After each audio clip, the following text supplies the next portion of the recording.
师、各位同学，大家好，我们是 B02组。那我们的题目就是不同学习风格的营养知识教育电子书。那我是今天的报告人朱雨辰。那我们的组员有林大伟、张佩子、陈祥瑜。那我们的指导老师是陈佑金老师和张文华老师。那来讲一下我们研究背景与动机的部分哦。第一个呢，是因为 iPad 是现在是非常风潮的电子产品哦，那它轻薄又创新的设计呢，带给人们非常的便利哦，因此呢，就会增加了人们学习的意愿哦。再来第二个是因为现在人们的阅读方式呢，逐渐从纸本的阅读改为数位的阅读。再来第三个是因为根据远见杂志的调查，那国人的外食比例已经超过了70%，那尤其以年轻人占最多数哦。那现在人们对健康的重要性呢，也逐渐增加了。在第四个呢，是因为现在的台湾家庭结构啊是以小家庭为主，那夫妻又在双薪制度的影响之下呢，小朋友的外食比例增加了，很容易就会造成肥胖的问题和营养不均衡的现象哦。再来讲一下风格理论的部分哦，我们是采用 Felder 和 Silverman 的4个学习风格面向，那每个面向呢包含了2个子面向哦，包含了主动反思、感觉直觉、视觉口语以及循序跟总体。那因为设计教材的部分呢不考虑主动与反思哦，因此我们总共有8种不同的学习风格哦，每个都是2种哦。好，在我们执行方法的部分呢，首先呢我们必须要让使用者来进行营养知识题目卷和学习风格问卷的填写。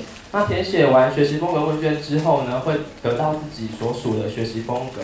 那针对自己所属的学习风格呢，我们来进行 iPad 的实验哦。那iPad 实验的目的呢，就是要让学习者来进行教材的学习和做最后的测验哦。那紧接着呢，我们最后来填写满意度量表的部分，然后提供一些改善建议给我们哦。在这作品呈现的部分呢，因为我们有8种不同的学习风格，因此我们就利用8种不同的建筑物方式来呈现。那首先左上角是超视的部分，它是属于感觉视觉跟总体这个学习风格。那右上角的是布告栏的部分呢，它是属于感觉视觉跟循序。那左下角的是机器人贩卖机，它是感觉口语跟总体。那图书馆的部分是感觉口语跟循序哦。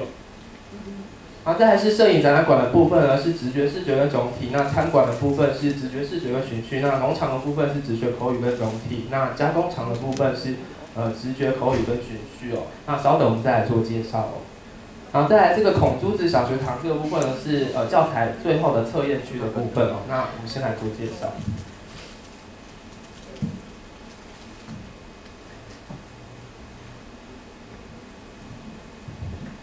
这是我们的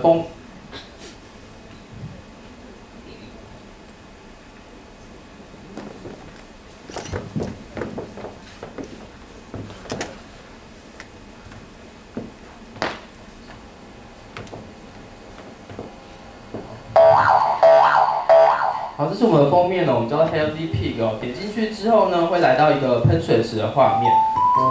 那喷水池下面8个不同的建筑物呢，就分别代表了8种不同的学习风格。那我们先来介绍感觉视觉跟总体的学习风格。点进去之后呢，里面的食物总共有46个不同的食物品项哦。那所谓的感觉呢，就是利用感官途径来学习。那这边的意思就是，比如说你看到芒果干呢，就是芒果干；那人造奶油就是属于人造奶油的部分哦。那在视觉的学习风格呢，就是利用图片的方式来进行学习。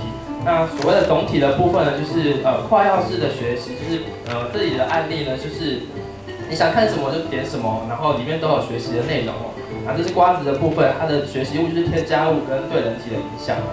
那火腿的部分呢，也是有哦。然后总共有46种。好。再来我们来讲一下摄影展览馆的部分啊，它是属于直觉视觉跟总体的部分。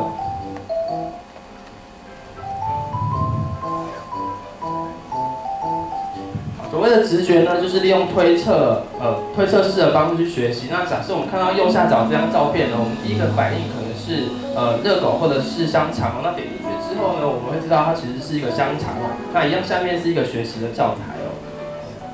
那一样也是有46种不同的食物品项。再来我们来讲一下感觉口语跟总体的学习风格，是属于机器人贩卖机的部分。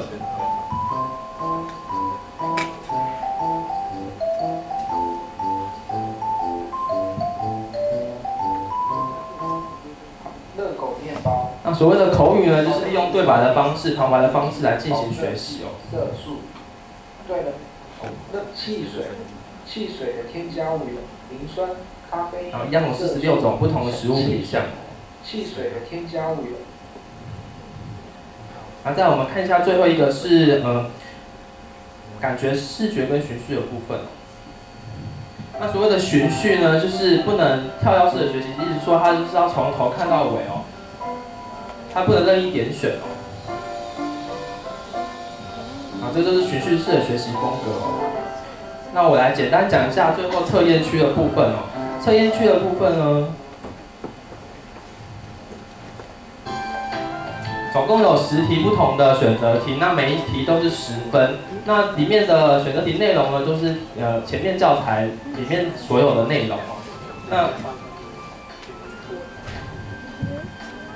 左下角有3张选牌，那有每一张牌都只能使用1次哦。求救卡的部分呢，是直接会告诉你答案是哪一个。那同学卡的部分呢，就是利用口语的方式来进行。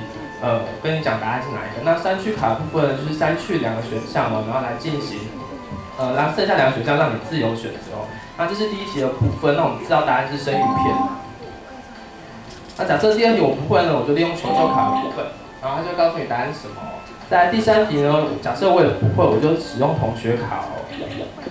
有点难哦，答案是3的3次可以去除。然后它就告诉你答案是3哦。那再来3区考的部分呢，就是它3区2个选项，然后让你选择正确的答案哦。那假设这题我答错了，它就会直接跳到最后的总成绩哦。那答案就是40分了，就是你只对4题哦。好，那这就是我们的测验区的部分。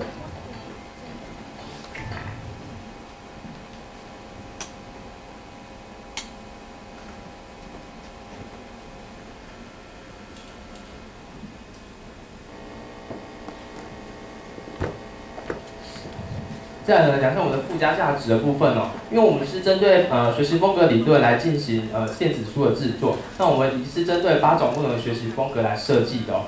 那第2个是我们透过前面的教材测验呢，可以来进行最后的学习成效，让自己知道自己了解对营养知识是了解多少的。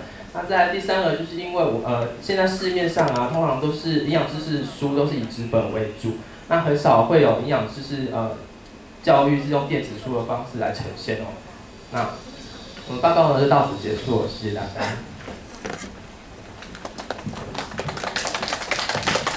好，谢谢第6组同学报告。那我们请厅长跟我们讲一下。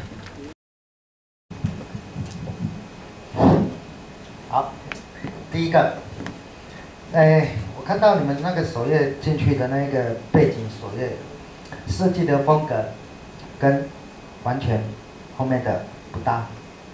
好，知道我讲哪一个吗？粉红色那个吗？对，好，然后再过来就是你们因为你们做这个很类似这一种教材的数位化，那教材的数位化本来就是多元化，好，那我建议你们应该是要多元化、数位化，好，比如是说，你们整体来讲都是以 Q 版的卡通为主，那缺少了 Q 版的卡通动画，比如是说你们在介绍不同的风格的学习，那你们每一个都应该要有一个不同的动画代表，啊，那是叫做多元化的，啊，多元化，不见得，比如是说，你们只呈现的是平面静态的解说，那还是不足的，啊，不足以强化你的作品的，啊，所以我认为是说，建立的是你们可以达到的，才可以跟你们做一个建立。所以我认为是说，你们很多的一些，像你们那一些什么营养食品，都可以用2D，不用到3D、2D 就可以做得出来，又快又好看，然后又可以又风趣又好笑，那小朋友看了就会被你们吸引住。哦，我是觉得介绍的 Q 版的那一种动画缺少的太少，所以你们导致你们的那一种版面的制度化太僵硬，哦，那变化也太少。哦，还有一点就是说，你们没有想到要做相关的连结嘛？电子书也可以相关的连结，对啊。哦，我觉得连接出去，让其他的也可以接收到其他营养方面的一些知识常识啊，也是有贡献的。好，那最后我是认为8大的风格还不够凸显。好，这是我个人的感觉。好，谢谢。